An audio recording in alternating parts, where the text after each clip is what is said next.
বাবা মায়ের বিচ্ছেদ হয়ে যায় আমার 10 বছর বয়সে। বিচ্ছেদ মানে ঘোরতর বিচ্ছেদ।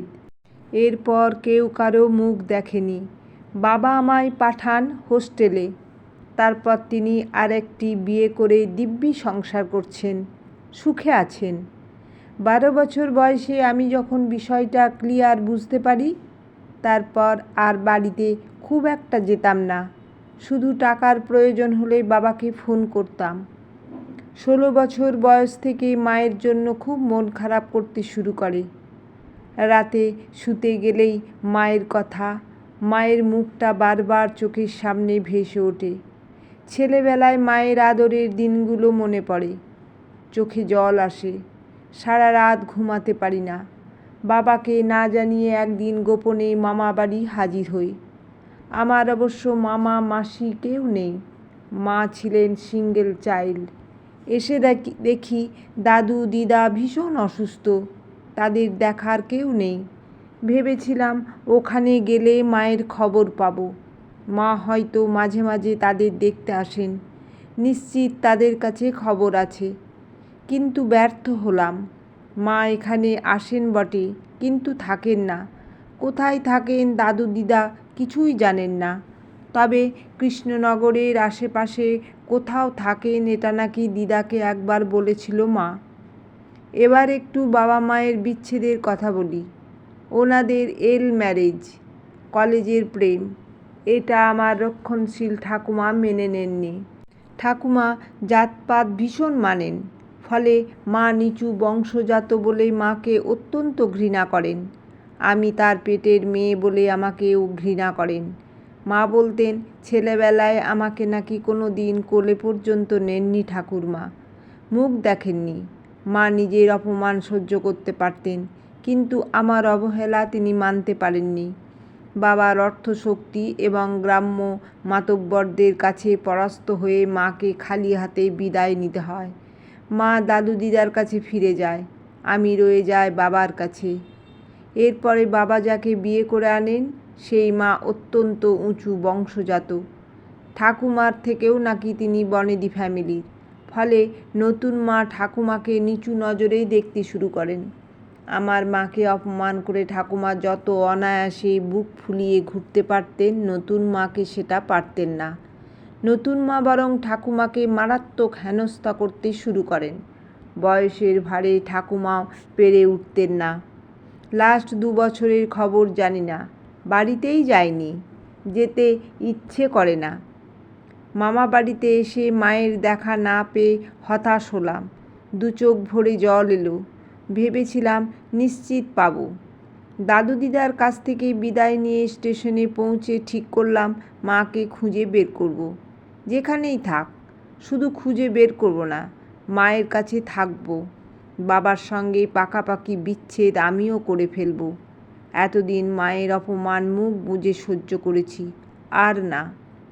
আমার এখন প্রথম কাজ মাকে খুঁজে বের করা। কিন্তু খুঁজব কোথায়? আমি যে কিছুই জানি না, চিনি না। এক রবিবার হোস্টেল সুপারকে বলেই কৃষ্ণনগর এলাম। স্টেশনের বাইরে এসে খানিক এলোমেলো হেঁটে বিভ্রান্ত হয়ে পড়লাম। 4-5 দিকে রাস্তা গেছে, কোনটা ধরে কোন দিকে যাব ভয় করতে লাগলো।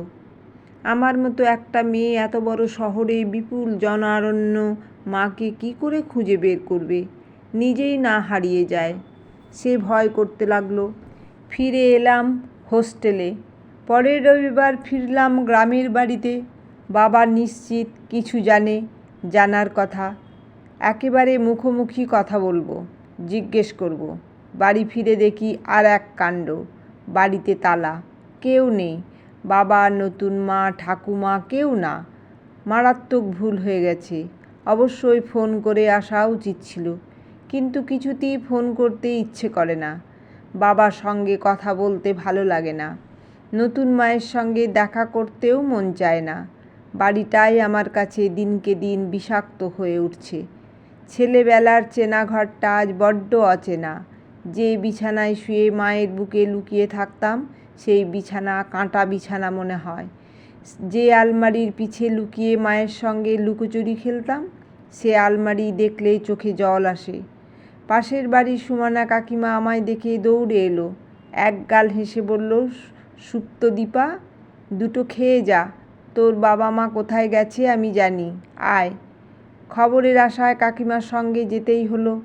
একটুখানি খাবার পরেই কাকিমা খুব উৎসাহ নিয়ে বলল, তোর নতুন মাকে তোর বাবা তাড়িয়ে দিয়েছে জানিস। কাকিমার বলার ধরন অতি চমৎকার। যে কোনো বিষয় তিনি অত্যন্ত গুছিয়ে নাটকের মতো করে বলতে পারে। হাত পা নেড়ে এমনভাবে বলবে, বিষাক্ত অমনোযোগী শ্রোতাও কান খাড়া করে শুনবে। আমি প্রশ্ন করার আগেই কাকিমা আবার বলতে লাগলো, সবাই বলছে তোর নতুন মা তোর ঠাকুমাকে বেচে দিয়েছে, কুতুবপুরের মেলায় নিয়ে আর ফেরত আনেনি। তোর ঠাকুমা নাকি হারিয়ে গেছে মেলা থেকে। মনটা হঠাৎ খারাপ হয়ে গেল।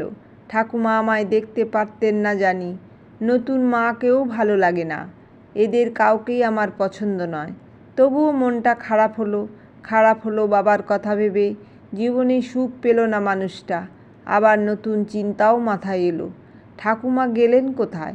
সত্যিই কি নতুন মা তাকে বেচে দিয়েছেন, নাকি অচেনা কোনো প্ল্যাটফর্মে বসিয়ে রেখে এসেছেন, যেমনটা অনেক কুসন্তান করে। খাওয়া দাওয়া সেরে অস্থির মন নিয়ে পথে বেরিয়ে ঠিক করলাম দিদাবাড়ি যাব। যদি মায়ের খোঁজ পায়, যদি এর মধ্যে এসে থাকে। মনটা বড় ছটফট করছে। দিদা বাড়ি এসে দেখি আর এক কাণ্ড। বাবা মা বসে আছে মুখোমুখি, দুজনাই অত্যন্ত গম্ভীর, কেউ কথা বলছে না। বাবা মাথা নিচু করে মাটিতে কি যেন দেখছে, মুখখানা শুকনো, চোখে জল। মাও কি যেন দেখছে আকাশে, তার চোখেও জল। মা আমায় প্রথম দেখতে পেয়ে ছুটে এসে জড়িয়ে ধরে কেঁদে ফেলল। অনেক দিন পর মায়ের স্পর্শ পেলাম। চোখ দুটো কী কারণে যেন ভিজে গেল। আমিও কেঁদে ফেললাম। বাবা ধীরে ধীরে এসে পাশে দাঁড়িয়েছে, এখনও তাকিয়ে আছে মাটির দিকে। তার চোখ দুটোও ভেজা। মা হারানোর যন্ত্রণা আমি বুঝেছি। বাবার চোখের দিকে চেয়ে তাই কষ্ট হলো। অনেক দিন পর সত্যি বাবার জন্য কষ্ট হচ্ছে। মাকে ছেড়ে ধীরে ধীরে বাবার কাছে গিয়ে বাবার একটা হাত ধরে বললাম, ঠাকুমা কোথায় বাবা? বাবা এ প্রশ্নের উত্তর দিতে পারল না। হঠাৎই আমায় জড়িয়ে ধরে ছেলে মানুষের মতো কেঁদে ফেলল। চোখের জল মুছতে মুছতে বলল, জানি না মা। পরক্ষণেই অত্যন্ত আবেগে বলল, তুই ছাড়া আমার আর কেউ রইল না, আমার আর কেউ নেই, চল আমরা ফিরে যাই, বাড়ি যাই। বাবার হাহাকারে মনটা সত্যি খারাপ হয়ে গেল। ঠাকুমা কি তবে বেঁচে নেই? মানুষটা গেল কোথায়? মা এক পা করে কাছে এসে বাবার চোখের দিকে তাকিয়ে চোখ মুছে বলল, ঘরে এসো, দুদিন খাওনি, খেয়ে বিশ্রাম নাও, আমিও যাব তোমার সঙ্গে। কলমে বাবুরাম মণ্ডল।